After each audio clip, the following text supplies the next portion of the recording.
Welcome everybody to Into the Stratusphere. I'm your girl Cindy G. How's everybody doing? Well, yours truly is doing okay and much better. I'm happy to report that the wildfire did not hit certain parts of Solano County, nor it's hitting like the rest of Vacaville. So I'm happy to report that the fire has been, by the time of the recording, is 27% contained, but still there is tons of active wildfires out there, not just in Solano County, but parts of California as well. So wanted to say is my heart goes out to everybody that is affected from the wildfire. I hope everything is okay. Hope everything will be under control. And just wanted to say is props to those brave firefighters to be in the front line during this hectic times. But with that being said, let's go ahead and talk some wrestling. And before that, let me go ahead and give you guys my plug. So you guys can follow me on Twitter, Instagram, and on my YouTube channel at simply_C_OK. That's simply_C_OK. And also make sure to follow two of the affiliation I am part of. Make sure to follow Teddy Turnbuckles of WrestleJoy. Make sure to follow Teddy Turnbuckle on Twitter and on YouTube channel. Make sure to follow WrestleJoy on Twitter and on their YouTube channel and their website. And do not forget to follow NoDQ.com on Facebook, Twitter, Instagram, and their YouTube channel. And check out the website, you guys. Anyway, it's been a busy week, you guys, and it is going to get even more busier, especially this week. We just had WWE NXT TakeOver 30 and WWE SummerSlam this past weekend, and of course this weekend we have is New Japan Pro Wrestling Summer Struggle Tour, especially to the finals this Saturday at Jingu Stadium. And then next week we have is AEW All Out. So it's a lot of wrestling to cover. But hey, it is good, it is fun, and all the above, y'all. So anyway, on tonight's topic of this episode, starting from backwards to forwards, because it's easier for me to keeping track. So for backwards, lastly, I'm gonna talk about night 2 of Impact Wrestling's Emergence, the whole recap. Then I'm gonna go to the prediction of New Japan Summer Struggle Tour finals. That's gonna be taking place at Jingu Stadium. My prediction for the King of Pro Wrestling 2020, that's going to be taking place today, actually, which by the time of the recording of the podcast, the show's already been happening, but hey, I still wanted to predict which of these 4 contenders is going to go to the finals for this Saturday's event at Jingu Stadium. My overall thoughts of the New Japan Cup USA and the finals of the match. Also, my overall thoughts of the finals of the AEW Women's Tag Team Cup Tournament. So all this more will be discussed, but first things first, I wanted to kick things off first by, giving you guys results from different independent wrestling shows. So I know we are still in a pandemic where we miss independent wrestling. The shows has not been putting back on, all the above because of this whole crazy pandemic era. But I know some shows in certain state, because of the different rules and regulation, they started to bring back independent wrestling. However, as a disclaimer, the shows has been in protocol with safety measure like social distancing, limited capacity of the venues, especially if it's indoors or outdoors. Masks are required at all time. They have the disinfecting station, with sinks to wash your hands and hand sanitizing station. Also, in between matches or during intermission, the ring has been disinfected. So I just wanted to keep in mind, different types of independent wrestling company are taking this safety measure and protocol. So, all right, guys. So with that being said, let's go ahead and kick things off with the results from different independent wrestling show that's been taking place this past weekend. So, starting off with Saturday, August 23rd, Game Changer Wrestling presents Tournament of Survivor 5 just took place at the Showboat in Atlantic City, New Jersey. So for the first round of the tournament, you have is Ricochet Page, along with Gregory Irons defeated Jimmy Lloyd. Eric Ryan defeated Shane Mercer by referee decision. Atticus Cogar defeated Alley Cat. Alex Colon defeated Shellac.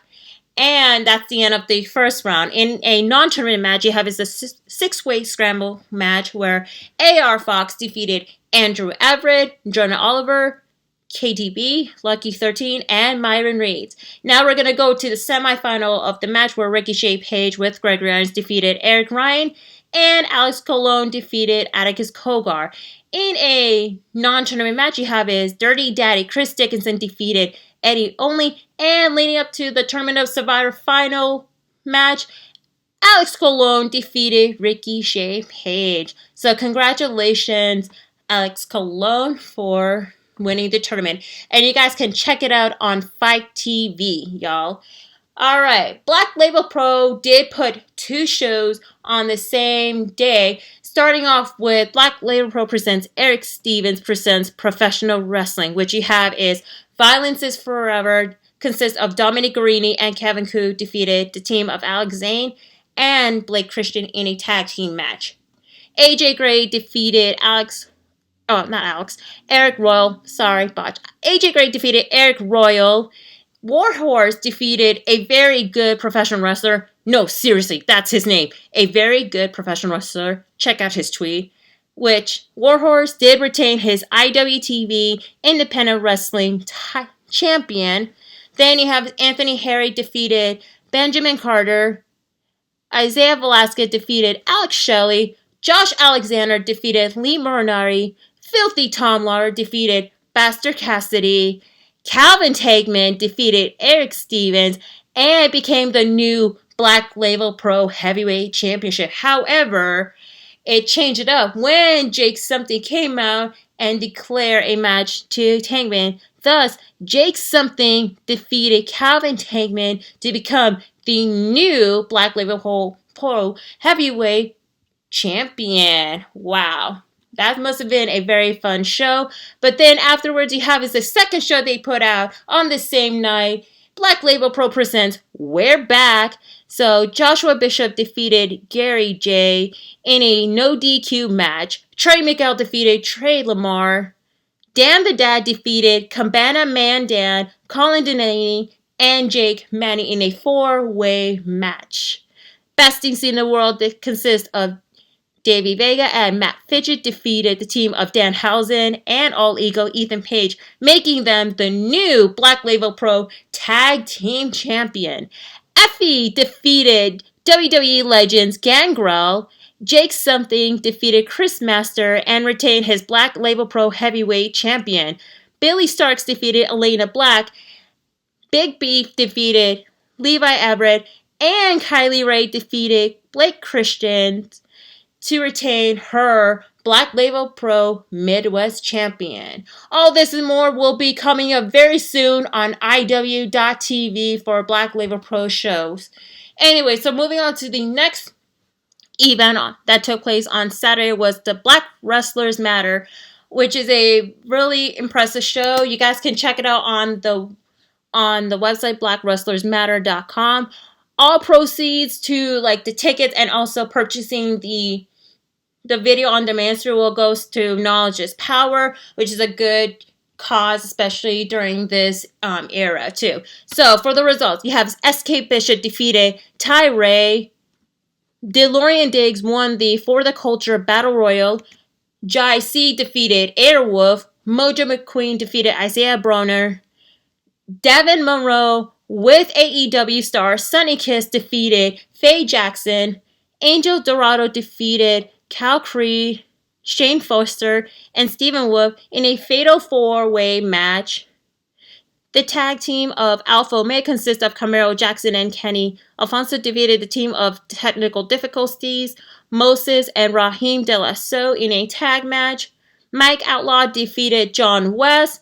Brooke Valentine, not the rapper, defeated Jocelyn Navarro and Sin Shi in a triple threat match. And for your main event, JDX defeated New Japan Pro Wrestling star ACH. And that show took place at the Franklin Junior High School in Des Moines, Iowa. And that's right, limited capacity and social distancing was allowed. Anyway, we're going to move on to WrestlePro, which they had their show in Columbia Club Union in Union, New Jersey. Sorry about that. Colombian Club in Union, New Jersey, and it's an outdoor event where you have his Patrick defeated Prince Josiah, followed Impact Wrestling star followed by defeated Steve Gibke. Raylan defeated Lady Frost. The Amazing Grayson, which consists of JP Grayson and Tommy Grayson, defeated the Job Security, consists of Malcolm Moss and Ronnie Moses, to become the new WrestlePro Tag Team Champions.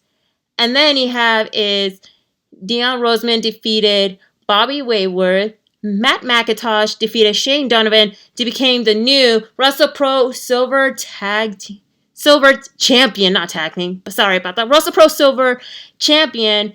Then you have is Anthony Bowen defeated Ring of Honor star LSG in a WrestlePro Gold Champion. And then you have his VSK defeated Johnny Cash and Justin Corino in a three-way match for the CAP Champion. And you have is Brian Myers versus Joey Janela.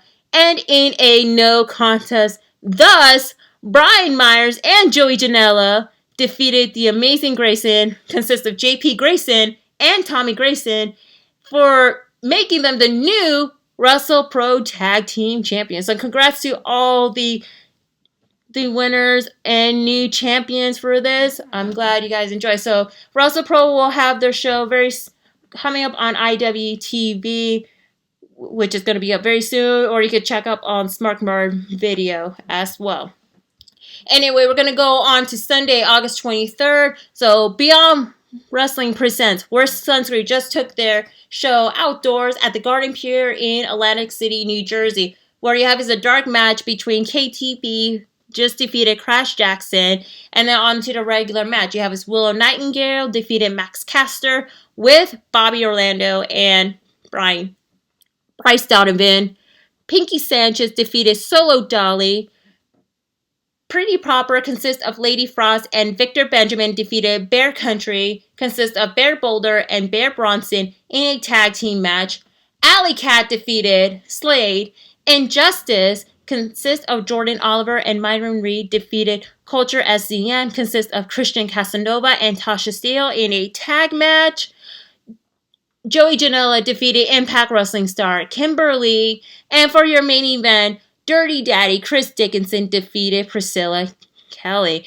That show is going to be coming up very soon on IW.TV. And now GCW had their show on the same day after the Beyond Wrestling show and the same venue at the Garden Pier Boardwalk in Atlantic City, New Jersey for GCW presents Jimmy Lloyd's Jersey Shore. Ah, yeah! GCW, yeah. Yeah, I'm a big fan of Jersey Shore. Digress. Anyway, so we have is Cole Reddick defeated AR Fox. Dirty Daddy Chris Dickinson defeated Lee Moriarty. Blake Christian defeated Andrew Everett. AJ Gray defeated Lucky 13 with Kelsey in a death match. The team of KTB and Shane Mercer defeated Injustice, consists of Jordan Oliver and Myron Reed in a tag team match. Jamie Lloyd defeated Elena Black in a death match. Sanchez defeated Effie, and for your main event match, Joey Janela defeated Alex Zane. You can check out this show at fight.tv, y'all. And I bet it is a really amazing show. But yeah, anyway, so for the upcoming show this weekend, so Synergy Pro Wrestling presents Heat Sticker will be taking place at an outdoor event in Hillsborough, New Jersey, which you have is the main event match for the Synergy Championship match, which you have is the current champ Frightmare will be taking on Brandon Kurt. TJ Crawford will be taking on The Whisper, and possibly Casey Cattell in a Synergy Pro Cruiserweight Crown Championship match. Then you have is Joe Gacy versus Archadia in Gacy Last Standings match. And then other matches include is Matt McIntosh versus Ring of Honor star LSG. Anthony Gangon will be taking on The Sean Pan and V Young and Eric Corbis in a fatal four-way match. Then you have is Matt Vertigo will be taking on Kip Stevens, Lucky 13, Joey Silver, and Jason Sinclair in pretty much, yeah, 5-way match. 1, 2, 3, 4. Yeah, 5-way match. And then you have his KTT will be taking on Bobby Orlando, and Elias Taylor will be taking on Charles Manson for the number one contender for any of the championship match in the Tuesday. And you can definitely watch this match on Fight TV. Alrighty, and on the same day of the show, Alpha One Wrestling will be having their first ever show back since the whole pandemic hit with Escape from Your Basement. Will be taking place at the Moose Lodge Outdoor in Oshawa, Ontario, Canada. Which you're going to be having is the tag team match for the number one contendership for the Alpha Tag Team Champion, which Space Pirates consists of Shane Saber and Space Monkey will be taking on. Fight or Flight consists of Gabriel Froeza and Von Vertigo. Then you'll have is Kobe Durst will be taking on Impact Wrestling star, one half the North, Ethan Page. And the speculation is if Kobe wins, he will get a title shot for the Alpha Male title. Then you'll have is the 4-way hardcore elimination match for the Outer Limits Championship, which you have is the current champ Steve Brown will be taking on Holden Albright, BMD, and Jody Threat. And for your main event match will be for the no time limit Alpha Male Championship match, which the current champion, the Golden Gun, Mark Wheeler, along with Jesse V, will be taking on Impact Wrestling star, who is also one half of the North, Josh Alexander. All this and more, you can definitely watch it for free on twitch.tv/playbyjulian. So that is it for the results and upcoming shows from this independent wrestling segment. Anyway, you guys, let's go ahead and jump right to my thoughts of this finals of the AEW Women's Tag Team Cup Tournament. I did watch AEW Dynamite, especially the Women's Tag Team Tournament Cup. I was very impressed with this match, including the fact that I know a lot of people are like wanting Diamante and Ivelisse to win the tournament instead of the Nightmare Sister. There has, like I said it before, there has been a lot of like backlash on social media because how AEW is trying their best to promote the Women's Tag Team Tournament Cup, but then it was starting to become backslide a bit, especially with a lot of changes going on that they decided to put the tournament on YouTube and like hardly ever promote it, like, you know, feature episode Dynamite. Like, that is one of the things that is kind of an issue, especially I stated before, like I feel this Tag Team Tournament Cup is way too soon because we don't have like anybody in the AEW Women's Division that can carry on with this credibility, especially with the roster. I mean, we have pretty good female talent, but like half of the women's are like still stuck in their prospective home country during this pandemic, and plus with this travel ban going on. You know, I just wish they should put it off until this pandemic blows over, but they just went ahead and go for it. You know, but come to think of it, when it comes to putting the content on YouTube, I know that people did complain about AEW not having enough content because the only thing they had any content was the road to AEW events, to a shot of Brandy, you know, Brandy Rose drinking recipe episode along with the special guest of the AEW stars. I know Being the Elite has their own channel ever since day one of launching their YouTube channel. And that was the only thing that I kind of complained, like, where's more content? So they decided to put the Women's Tag Team Tournament Cup on YouTube instead of having it on TV. Yeah, like, I did listen to what Philip and Brandon had to say about this, and I have to agree. I feel that this tournament was just like your typical standard match. Wish it would have promoted a little bit more to it. And it's kind of like they kind of like not have like enough exposure to it too.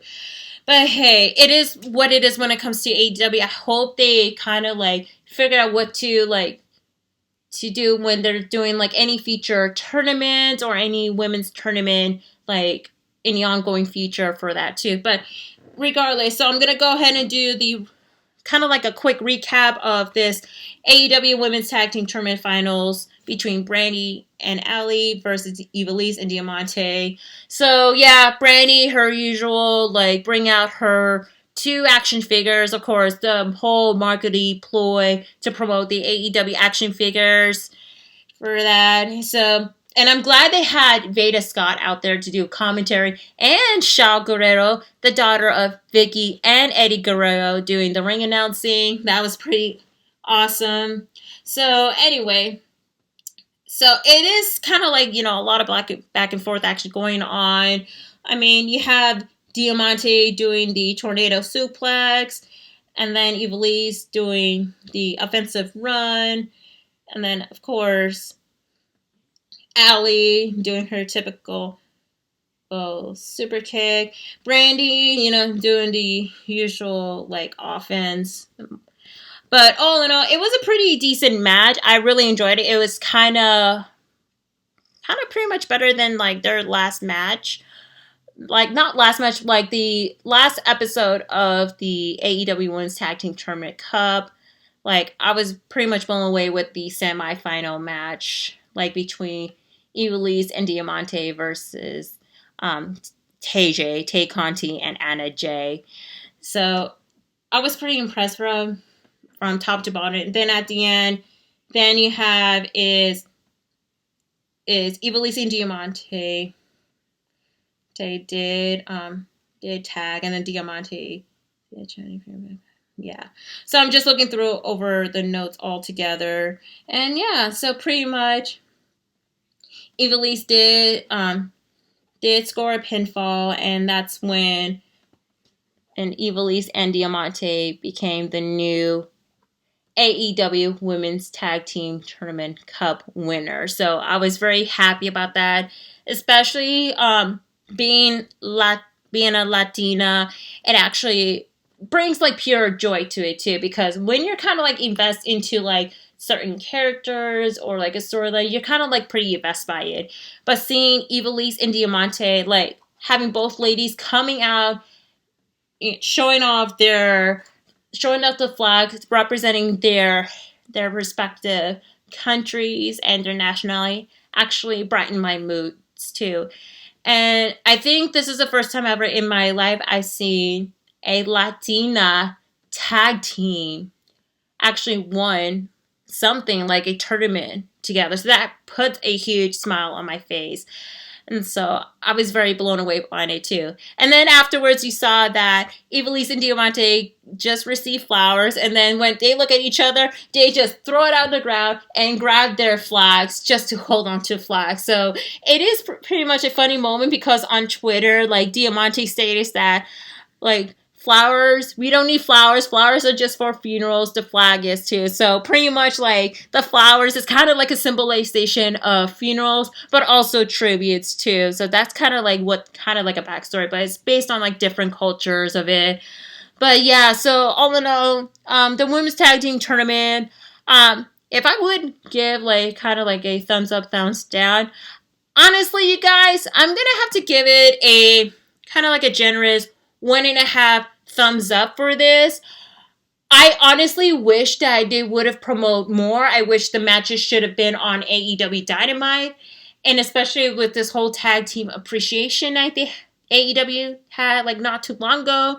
Instead, they just promoted just the women's tag team tournament cup only on YouTube. And also the booking was a big question, but all in all, the match was pretty good. Like, I really enjoyed it. If I could pick like which match was the best match out of all the AEW Women's Tag Team Cup tournament, honestly, you guys, I would say the best match out of all the tournament would have to be TJ versus Diamante and Ivelisse. I really enjoyed this match a lot more, especially the chemistry with all 4 teams together, showing their like different side of their persona. So that's the match I consider the best match. So yeah, you guys. Anyway, so that is my take on this AEW Women's Tag Team Tournament Cup.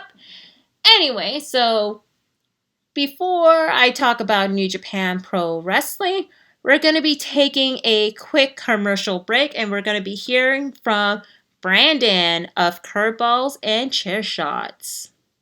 What's up, everyone? It's Brandon. If you love sports and wrestling like I do, then check out my other podcast, Curveballs and Chair Shots. Every Friday, me and my illustrious co-host Dominic Hobson talk the biggest news from the MLB, NFL, NBA, and so much more. We also cover some things we don't talk about here on the Bulletcast, including a weekly NXT recap. You can listen to Curveballs and Chair Shots wherever you get your podcast. Just simply search Curveballs and Chair Shots. Now let's get back to the show. All right, y'all, we are back. And man, let's go ahead and talk about my overall thoughts of the New Japan Cup US of A, especially with the finals. So, you guys, I was pretty impressed and I was blown away with the outcome of this tournament. I know there has been a lot of people kind of giving a little bit of like criticism saying, this tournament is going to be predictable. It's going to be Kenta, that's going to be David Finlay, and blah, blah. Like, I understand, like, when it comes to, like, New Japan Pro Wrestling, even though the outcome can be predictable, but it also shows a great story altogether, you guys. And this is like a perfect example of a good storytelling, especially that was supposed to be happening a couple months ago, but then pandemic hit and then everything changed altogether. Alrighty, so for the New Japan Cup of US of A, I'm going to give like kind of like a brief thoughts of this match, which is Kenta versus David Finlay. So the match started off with kind of like a simple exchange between Finlay and Kenta. I mean, you saw Finlay doing the reverse Irish whip from Kenta, and then Finlay did the neckbreaker for the 2 counts. Some rear chin lock from Kenta, and then Kenta did apply the figure 4 headlock, but then Finlay did counter. And then with a simple punch, he did to Kenta. So all in all, a lot of brutal back and forth action. It was a pretty decent match. And then, of course, Kenta did the big boot. And then Finlay did 3 European uppercuts. Right when Finlay was about to do the prima nota, Kenta encountered with the sleeper hold. And then he did hit Finlay with the PK. And then followed by the GTS.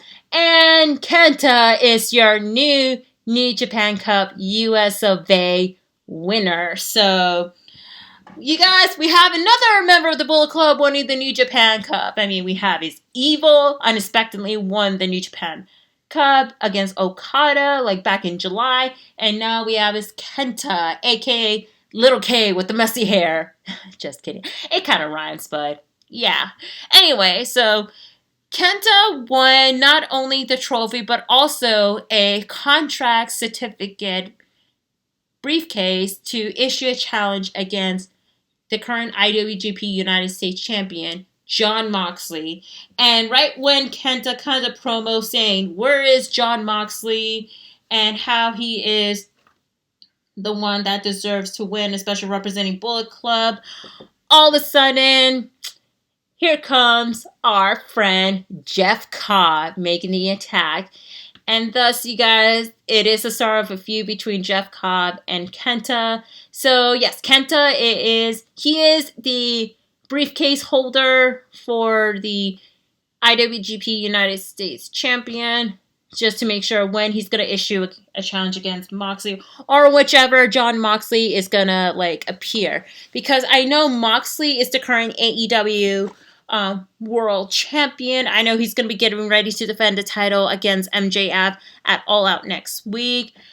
But anything can go. I know that there's a lot of different scenario for what they're going to do to Kenta. I know that this Friday is going to be the debut show of Fighting Spirit Unleashed. And it is something that we will be seeing, like how it is going to play out, especially during this pandemic era. But the way I see it is, I would like to see Kenta hold on to the briefcase for at least 2 months. And then I know that by the time, we don't know when's going to have this match between Kenta and Moxley. Like, will it be longer until this pandemic blows over and then everybody can now fly out to Japan and perform at, like, Kurikan Hall or any other venue? If the pandemic's going to blow over by the time before Wrestle Kingdom, I mean, it is a lot of question going on, but I just wish, like, if there's like some sort of an agreement with AEW and New Japan to allow Moxley compete here in the US soil for it. But I know it's just going to be a lot of hard work, a lot of like convincing to have Tony and Harold just to talk it out and see like what they can do from there too. But I honestly want to see Moxley and Kenta battle it out. I want to see Kenta being the new IWGP United States champion and then be the force of reckon with Bullet Club. So that is something I really will see this scenario. But for now, we're just going to have to see what's going to happen. But then again, you just got to remember All Out. Of course, the main event match between Moxley and MJF. I know that Brandon and Philip, they're going to be touch base on it when they're doing the AEW Dynamite recap, also the prediction. I'm actually going to be doing the prediction for AEW's All Out. I may be doing it here or maybe I'm mostly going to be doing it on NoDQ.com, but I'm actually going to be doing kind of like more of an in-depth detail here for my picks.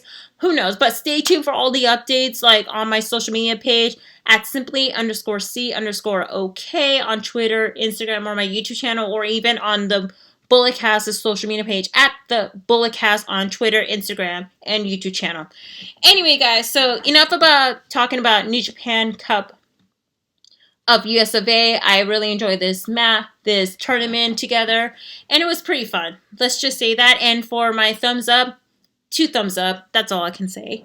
Anyway, you guys, for that, let's go ahead and move on to the prediction time. That's right. New Japan Pro Wrestling's continuing their summer struggle tour starting today, even though by the time of the recording of the video, the show's already been over, and then it's going to be the next day. But you know what? Let's go ahead and do the prediction. I know some of you guys are like still haven't watched New Japan Pro Wrestling yet. You guys are waiting it out until later on because I know waking up at like around 2 o'clock or 2:30 in the morning here in the Pacific time is very tight. You guys need some sleep and you guys got to go to work and whatnot. And you're going to be watching New Japan Pro Wrestling later on throughout the day. So I would say just listen to this and then watch New Japan. All right. So anyway, so the King of Pro Wrestling 2020. This is a very interesting concept, especially a concept where like there is no title belt and it's just a trophy and it's based on speculation. And this is like a pretty interesting concept too. Like the contenders have to agree with like a speculation match. Like if they suggested it, one can agree. If not, they don't. And they have like a kind of like a speculation match in mind, which they took the vote to Twitter. However, there is one match that actually one person actually agree on the speculation, and that's when it goes. So I'm going to start off with the first match has been announced, and that's going to be kind of like the prediction for the King of Pro Wrestling tournament, which the finals will be taking place this Saturday at Jingu Stadium. So first up of the King of Pro Wrestling match will be taking place today will be the no finisher match between Satoshi Kojima versus El Desperado. So Kojima wanted a finisher match. So it's kind of like your regular typical match. But El Desperado wanted a no finisher match. So they took it out to Twitter and lo and behold, you got a no finisher match. This is going to be a pretty interesting match. You have is Kojima being a 30-year veteran in New Japan, taking out one of a ruthless wrestler representing Suzuki-gun. So this is the match I'm kind of like pretty much looking forward to it. But for my pick, I honestly gonna go with El Desperado. I feel that he needs to have like enough push that it is. I know he lost to Shingo Takagi for the Never Openweight Championship match a couple weeks ago, but it is something for him just to to show more of his credibility. Anyway, guys, so next up of this King of Pro Wrestling match you have is Toru Yano versus Bushi. And Yano actually picked, let's see, the speculation. So Yano wanted the 2 count. Bushi, however, let me take a look. I have like a lot of my notes. So Let's see. Bushi proposed a 5 count. I was like, 5 count? This is interesting. That is like the longest count ever. But then again, the fans voted and they voted for Yano's 2 count match. So this is going to be the 2 count referees match. And this is going to be pretty much a kind of like a fun, entertaining match. But you know, when it comes to Bushi, he is very serious, you know. But for my pick, I'm going with Bushi. Anyway, you guys, so next up you have is the match between representing Chaos, one half of the IWGP Junior Tag Team Champion, Sho, versus representing LIJ, Sonata. And guess what? Show speculation match is a submission match. And guess what? Sonata agrees. I mean, of course, he is the Cold Skull, showing no emotion, and you know, he just goes straight to the point. And fun fact, I actually met Sonata at a meet and greet in San Jose last November. He's a cool guy, you know. Like I said, stone cold, no emotion, but cool guy. Digress. Anyway, so this is the match I'm very, very looking forward to this. Like, you have Sonata with his great technical in-ring skill, especially Sho too. It is a lot of like, you know, back and forth actions is going to take place. But for my pick, I'm actually going to go with Sonata. He definitely needs this win, especially moving on to the Fatal 4-Way at Jingu Stadium, especially being as a single competitor ever since now that his tag team partner, Evil, is now with Bullet Club. Anyway, guys, so next up of the last of the King of Pro Wrestling 2020 match, which is Kazuchika Okada versus representing Bullet Club, Yujiro Takahashi. So, Okada wanted a 1 versus 3 handicap match, and Yujiro wanted a lumberjack match. So, voting time on Twitter, and guess what? The fans voted Okada's handicap match. So, it turns out to be Okada versus Yujiro Takahashi alongside his Bullet Club members or brethren, Gato and Jaido. So that's going to be a pretty interesting match. I think this is going to be the first time ever since watching New Japan Pro Wrestling in the mid 2015 that I get to see a handicap match for once. Like, I'm very blown away altogether, especially this speculation match is a lot of fun. But this handicap match, I think it's going to be worth watching. Knowing Okada, I know he can take out anything impossible. So for my pick, it's obviously going to be Okada, of course. So he can definitely outtake Yujiro. Also, he can outtake his former Chaos member, Gato and Jado, after they both betrayed Okada and the Chaos unit just to be with Bullet Club. So I think this is kind of like, you know, a revenge in the making. So I'm all for it. So yeah. So anyway, guys, so with that being said, we're going to go move on to the predictions for the finals of the New Japan Pro Wrestling Summer Struggle at Jingu Stadium. So I'm going to start off with the King of Pro Wrestling tournament. So I did pick El Desperado. I did pick Bushi. I did pick Yujiro Takahashi. Not Yujiro, sorry. Okada. Botched, yeah. Okada and Sho in a fatal 4-way match for the King of Pro Wrestling Championship. Will it be a speculation?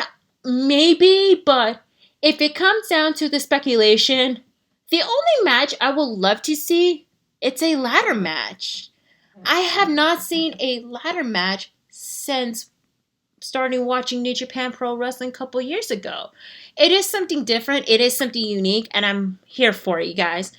So I'm going to go in my tradition. For like NoDQ.com, we have a tradition for primary and secondary pick in our prediction. So I'm going to follow along with that and just do like my primary and secondary pick for this tournament. So my primary pick for the winner of the King of Pro Wrestling 2020 will be Sonata. Like I said, Sonata really deserved to have a single push.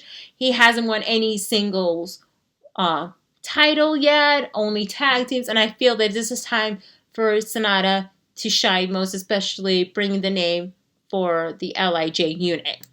And for my secondary pick, well, it's going to be the obvious one. I'm going to go with Okada. I mean, anything can go with Okada, especially creating this King of Pro Wrestling 2020 matches and the concept of it.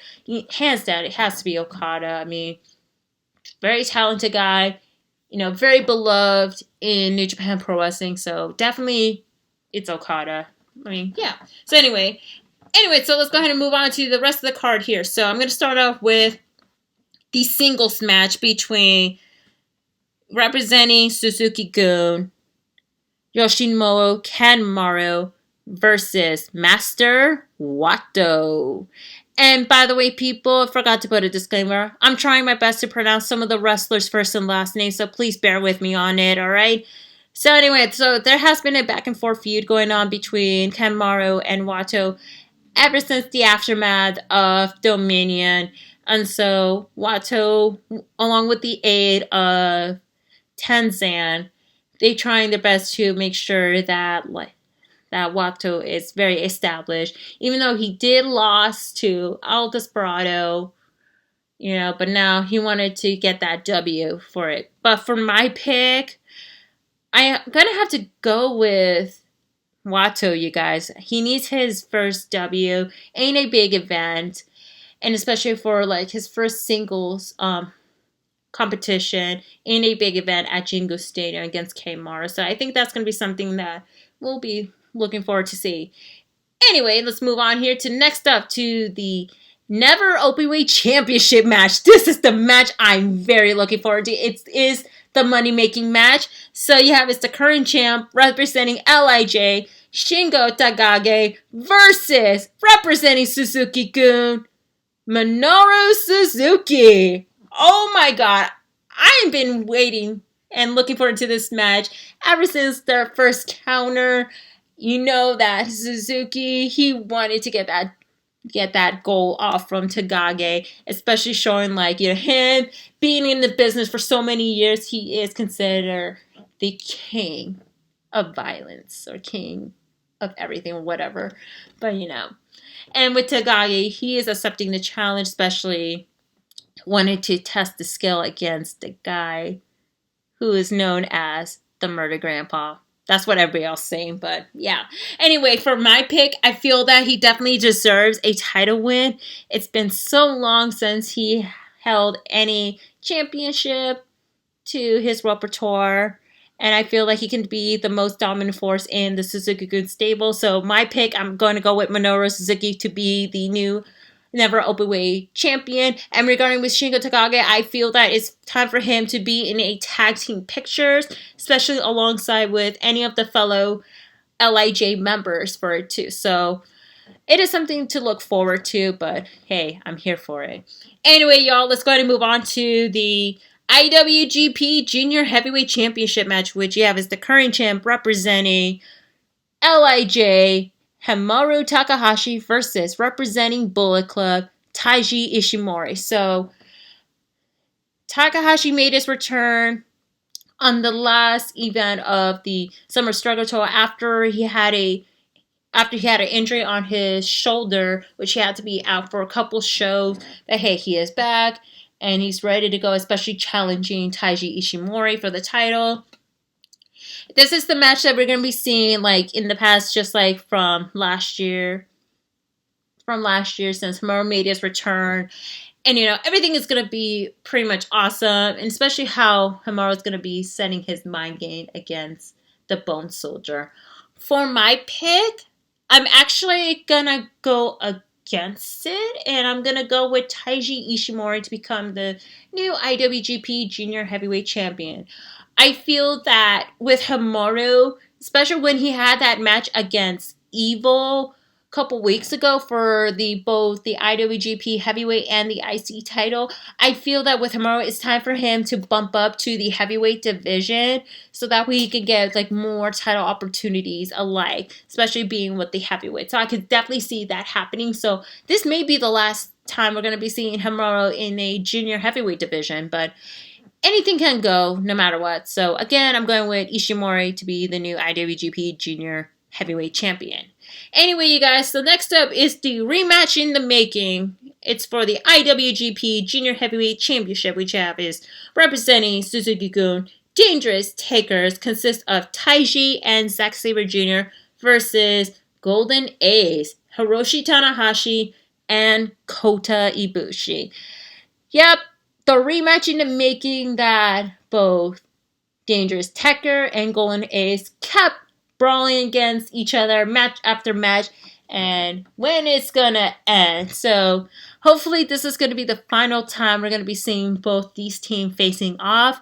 And I'm gonna go cut to the chase for my pick. Honestly, I'm going with Taichi and Zack Sabre Jr. to retain their IWGP heavyweight tag team champion, so that way they can have like different competitors to take on like different competition. And regarding with the Golden Aces, I feel that it's time for Tanahashi and Ibushi to go on their separate ways and move on to like different title picture, or especially with this whole King of Pro Wrestling spiel that's been going on too. So those are my pick. I'm going with Desiree Taker to retain the title.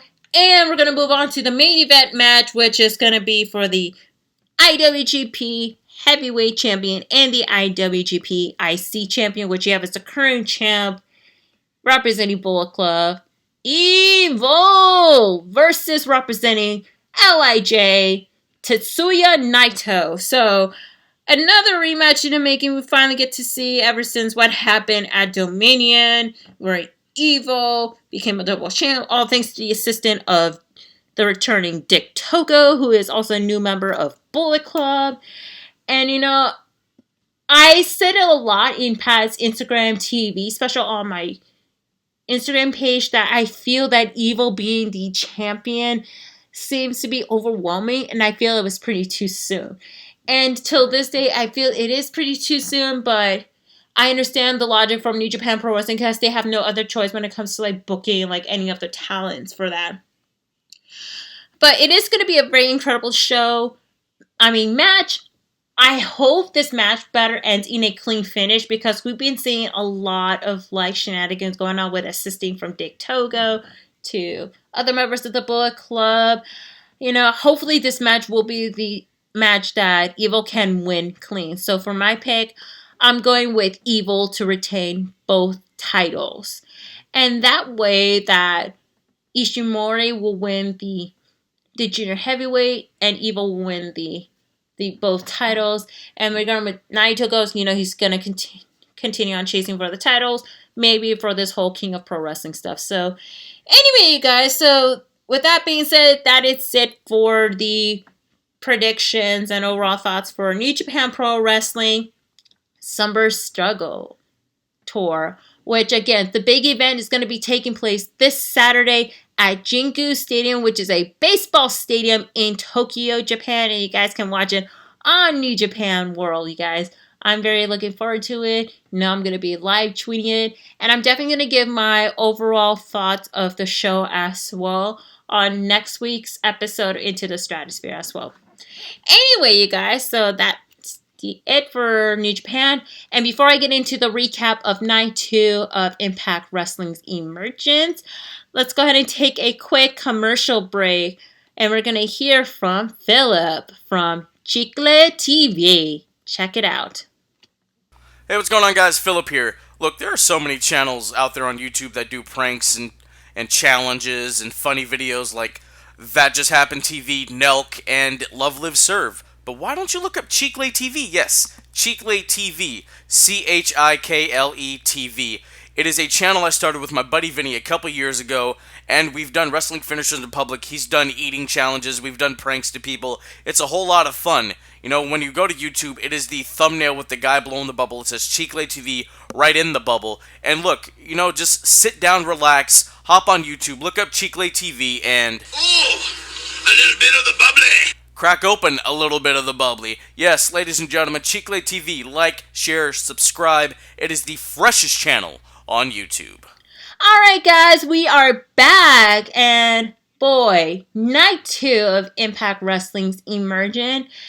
It is a pretty good show. However, there is something that is kind of like missing to it. But overall, let's go ahead and kick off with this recap. And and I'm going to have to say what I have to say on the, my final thoughts of it and all together. So anyway, so we're going to kick it off. You have is your regular opening promo, even though it was even like a bigger promo that I expected from last week's night one. I know it's just the introduction of the event. So it is a pretty much kind of like your regular recap and what to expect for the upcoming matches on Emergence. And then it got followed by the regular promo intro from Impact Wrestling. All right, to kick things off, you have is Eddie Edwards Open Challenge. So Eddie Edwards comes out and we're waiting for the opponent. And yo, oh my God. His opponent is the whole effing show, Rob Van Dam, alongside the Queen of Twerk, Katie Forbes, which, by the way, I wanted to give a shout out to Katie Forbes. Congratulations for being on Cardi B's Instagram story. I know her and the Instagram models, the Double Dose Twins, did their twerking dance video to Cardi B's new song featuring Megan Thee Stallion's WAP, which I'm not going to tell y'all what that means because it's explicit. And by the way, I am a Cardi B fan. That song was okay, not the worst, not the best, but decent. But I digress. Enough about this music talk and stuff. So anyway, so you have this Rob Van Dam coming out to that new theme that I'm having like a very, very mixed feelings about it, because the fact that, well, I miss his old theme when he was in Impact Wrestling, Rob Van Dam, the whole effing show. That's the only thing that is very fitting, but I can understand why, because you have Katie Forbes that's coming out and she twerk along the way alongside RVD, so you need to have like a suitable beat to twerk on. I guess that's the whole logic of it, but yeah, I'm not a fan of his current thing at the moment. I rather prefer listening to the old thing. And what's so weird is that when RVD did appear on Madison Rain's Locker Room Talk a couple weeks ago, he did came out to his old theme. So this is pretty much a weird situation, but it's interesting, you guys. Anyway, y'all, so this is RVD's first title match in 8 years since his return from Impact Wrestling. So anyway, it is a pretty good like back and forth action, and then you have is Katie Forbes on ringside doing her usual twerking, and then the whole PDA session between her and Rob Van Dam.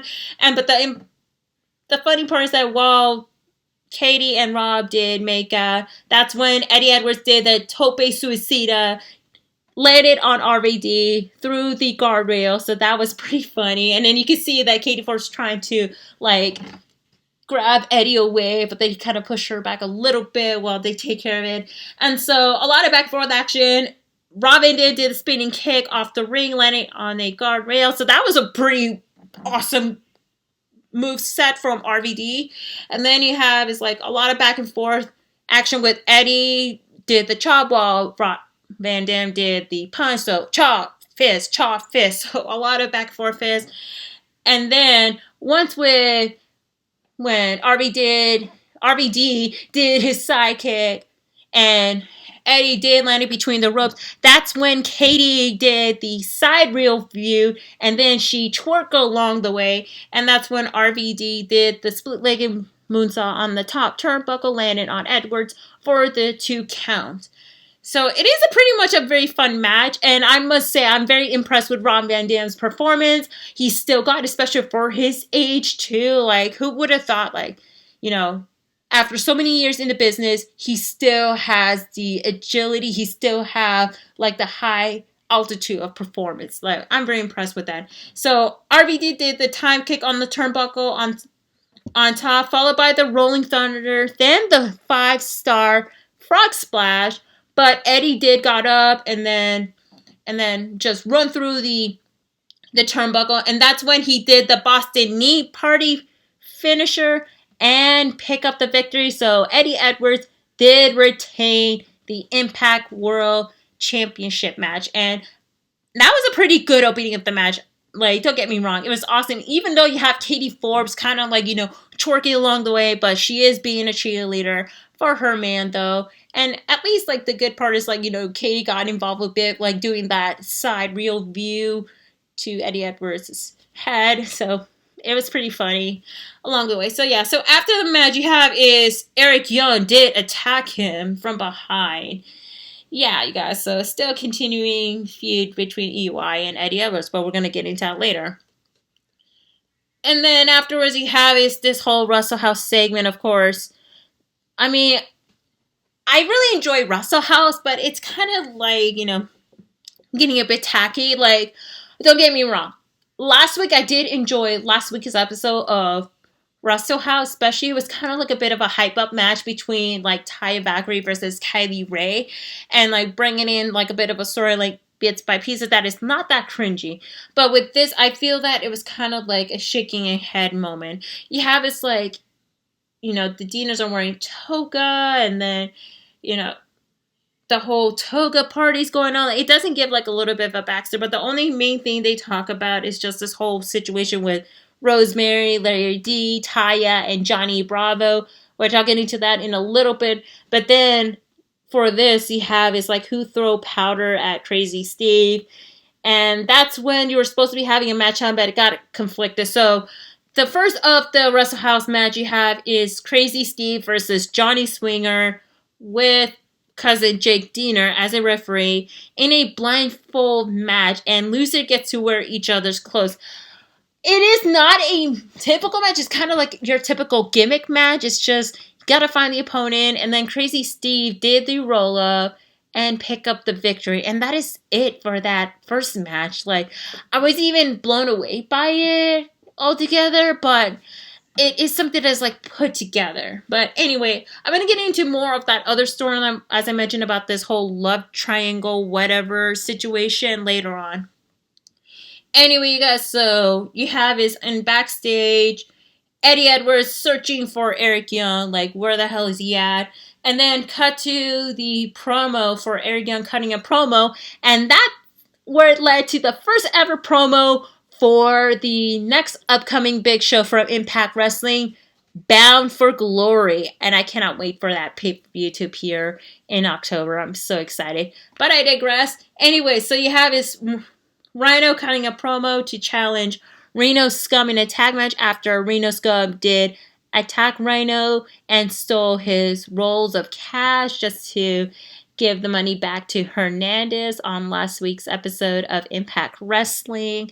And also he did vouch everyone to put a hashtag Heath for Impact. So it looks like we may see a possible tag team match between Rhino and possibly Heath tagging together for the first time since like they're running WWE, of course.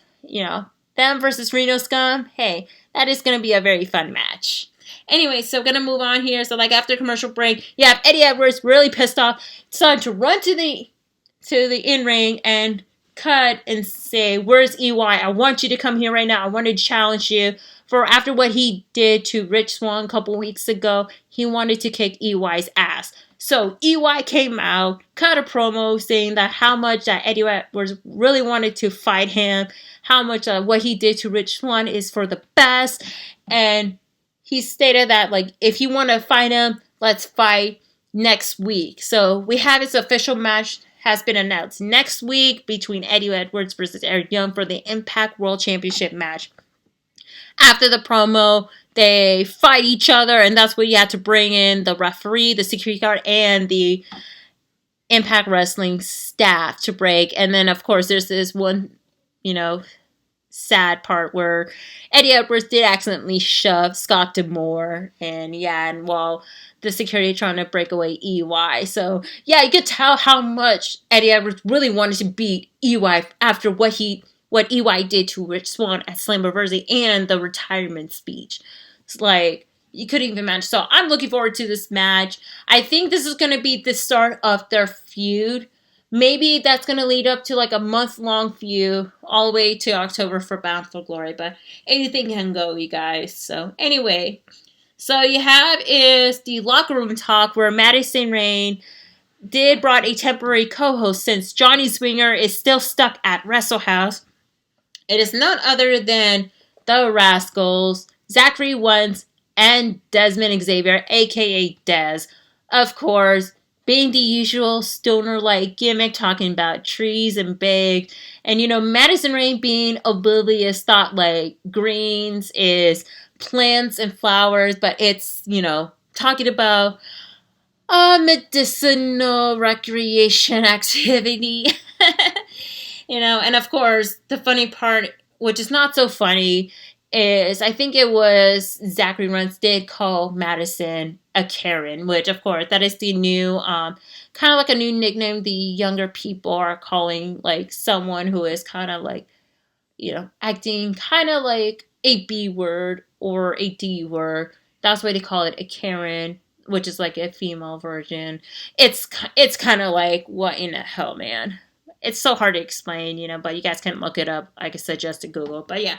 Anyway, so after like Madison trying to calm down the Rascals, she brought in a special guest to interview. It's none other than Ace Austin and Madman Fulton. And boy, I know the Rascals are not having it because they don't want to deal with Ace Austin and Madman Fulton. Especially there's this one point where like the Rascal was about to fight Fulton, but then Ace Austin trying to control Fulton.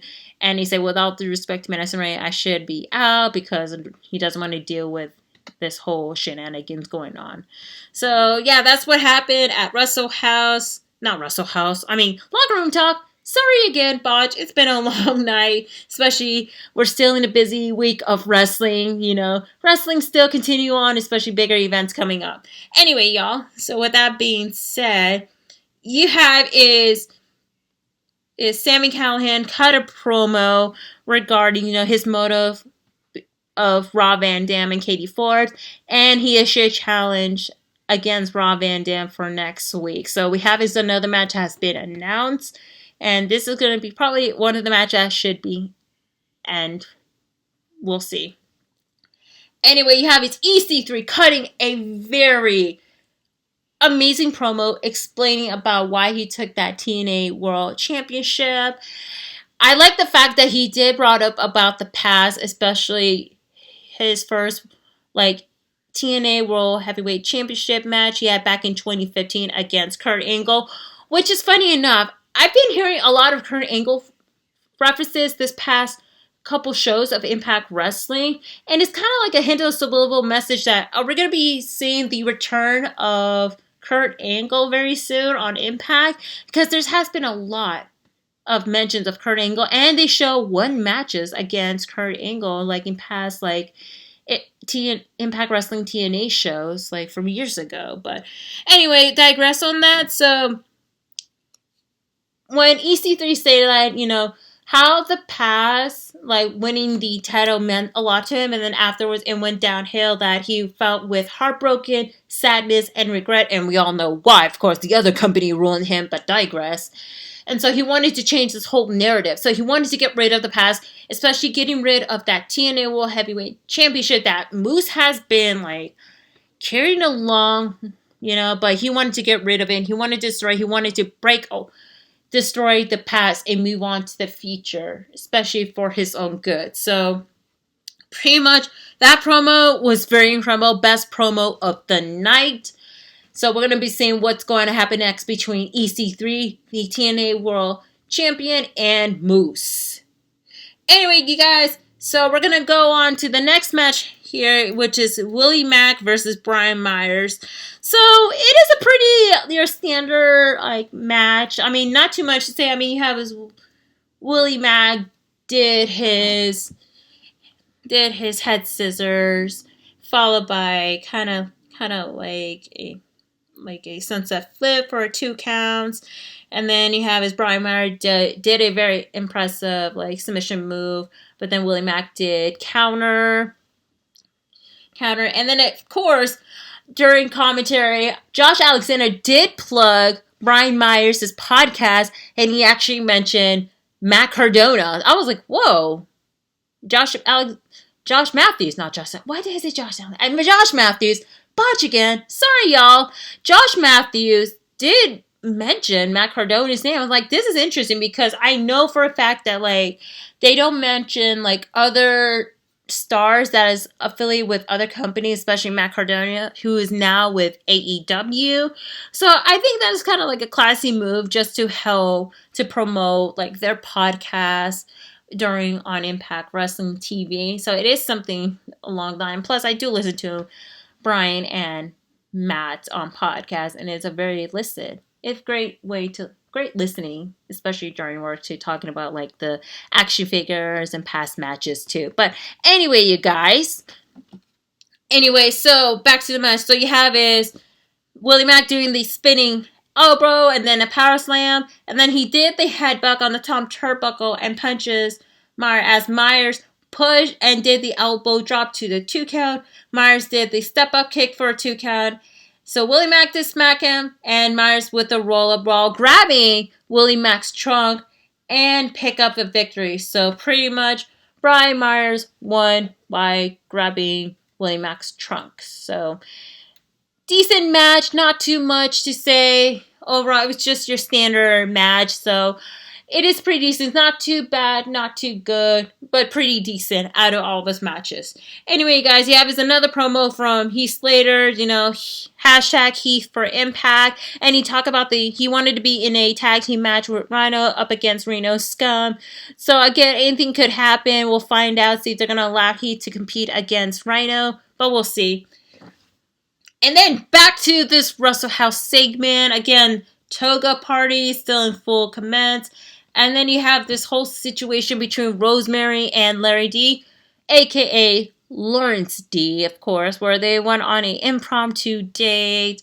And right when, Rosemary was about to go on a date, Alicia Edwards, being the usual Alicia, give her usual dating advice and let her know that, let me give you the best advice. Like, you're doing this because she Rosemary's holding kind of like a resentment for Johnny Bravo, even though they have feelings for each other. Something along the way. It's kind of like this whole love situation that they both have feelings for each other, but the only concern is Taya Valkyrie, because she is the mega heel of Impact Wrestling, and it's funny that she got drunk.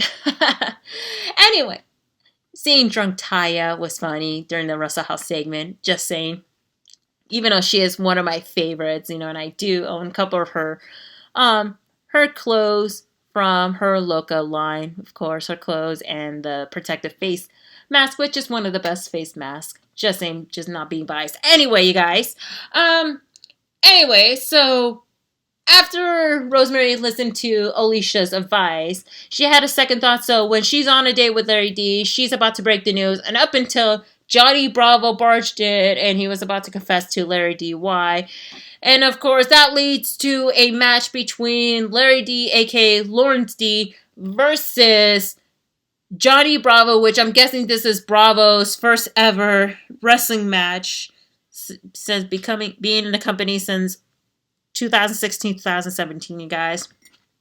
Anyway. And you have is AC Romero being the referee. And the match was like not your typical match. You have is like Johnny Bravo was trying to run away, and then Larry D did attack him. And then, of course, Larry D knocked out Johnny Bravo, and he picked up a victory. And then afterwards, you have this whole situation with Rosemary, Johnny Bravo talking about they have feelings for each other, and then Taya heard, and she got really pissed off. And that's when the match is going to be taking place next week. Rosemary versus Taya Valkyrie. And I'm glad that Taya did mention that it was all Rosemary's fault that she brought in to this whole Russell House situation. And the speculation match is the winner takes all match. So I'm hoping next week's match is going to be the last episode of Russell House.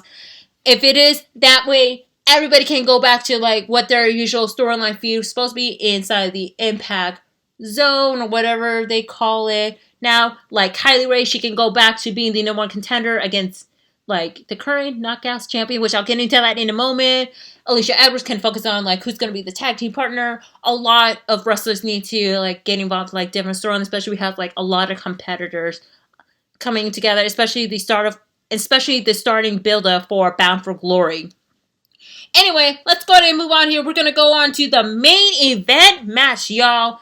The first ever 30-minute Knockouts Iron Man match for the Impact Knockouts Championship match, which you have is the current champ, the Virtuosa, Deonna Purrazzo versus Thick Mama Pumps, Jordynne Grace. I'm gonna have to say this, you guys.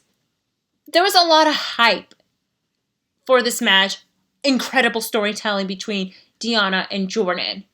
When it comes to this match, I feel that it kind of missed a lot of things. First of all, number one, production issues. I wish there would be like a little bit more people in the ringside. I know like they'd rather do the empty arena because we're still in a pandemic. If there's only what they bring just like some people outside of the ring, kind of like, with AEW, they brought in their talents or even local independent wrestlers to the shows. I mean, why not do Impact Wrestling? That way it will boost up the show. But like having kind of like the main event match in an empty arena show, it doesn't seem kind of like it's been missing a lot of it. So I did not get the vibe of this match altogether. And the other thing I'm going to say this too is we got commercial interruption. That was the only downfall of this match, was there was like a lot of commercial break, and that's kind of like affected like the time frame, because the first commercial break it's already been 20 minutes and the second commercial break it's already been 10 minutes, and then during those commercial break there was no pinfalls whatsoever until 5 minutes into the match. 5 minutes left of the match, there is a pinfall, like, for both competitors. That is one thing that kind of missed it out too. Like, it did lead into the expectation, but not as the expectation as I wanted. I don't know how y'all feel about it, about this main event match, because I honestly feel this is just your typical match. Like, I understand it was main eventing, but I feel it does not scream main event.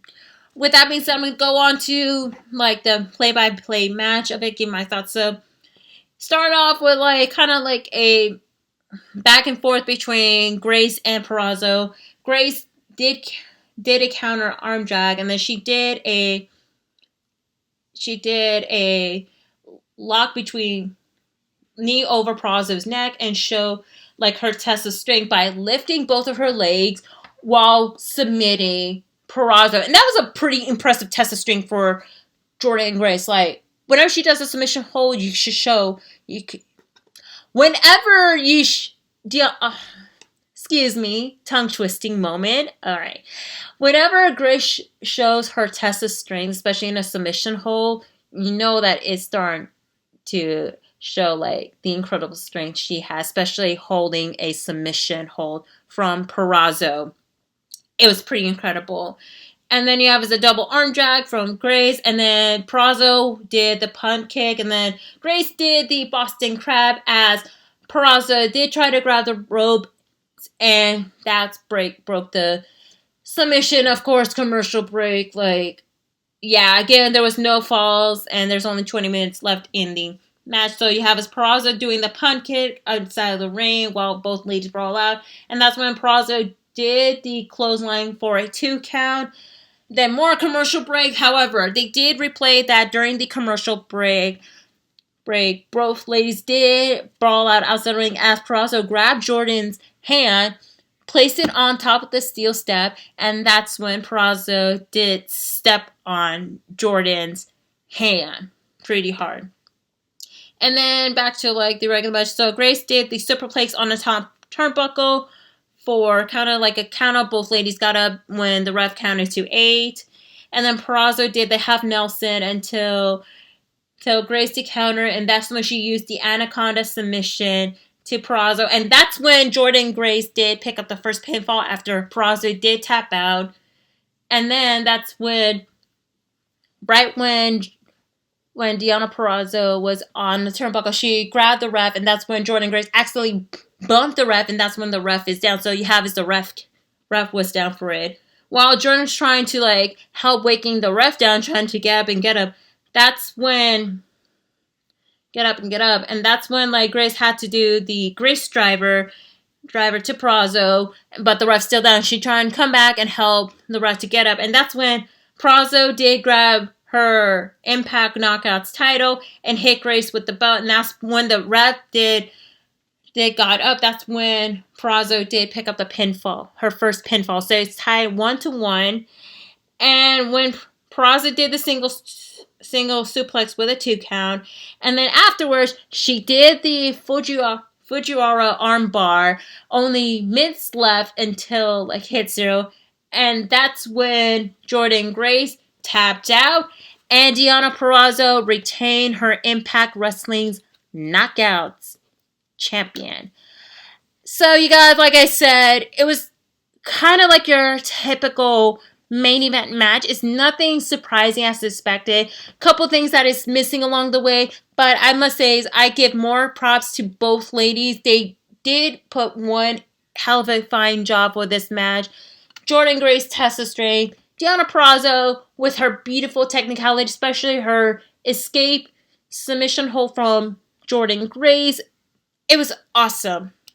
But honestly, I wish this match should not be main evented, but I can understand why.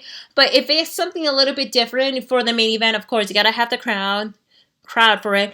Also, as I mentioned it on Teddy Turnbuckle's recap questionnaire, that a cinematic match would have been work, like back in the old TNA Asylum days too. That main event match should have been like in a cinematic way, and that's gonna lead to a perfect match. Since Slammiversary, I know with Slammiversary they have not did a cinematic match, but the only cinematic match we had is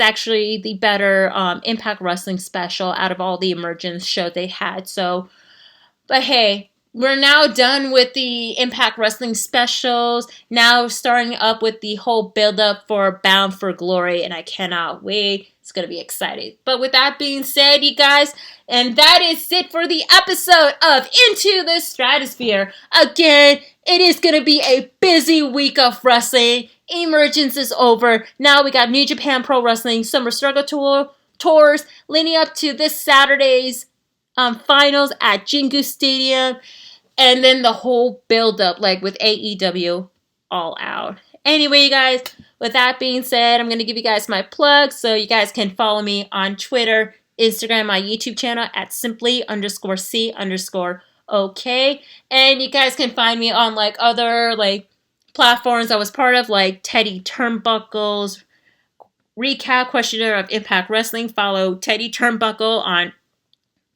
Twitter and on the YouTube channel, which you guys actually see him at SummerSlam at the Thunderdome. Of course, he is now famous.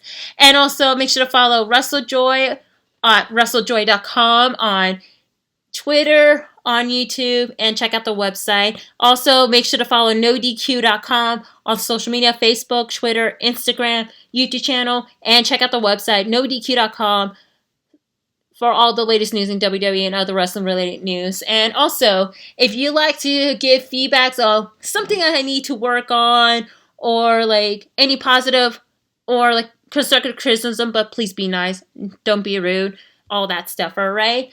Make sure to feel free to DM me on Twitter or email to the Bulletcast as well. With that being said, you guys, please remember to wash your hands between 20 to 30 seconds, practice social distancing, please wear a mask at all time or any type of face covering. No excuses, you guys. And please remember, be kind to one another. We're all in this together. Take it easy, you guys. Cheers, y'all.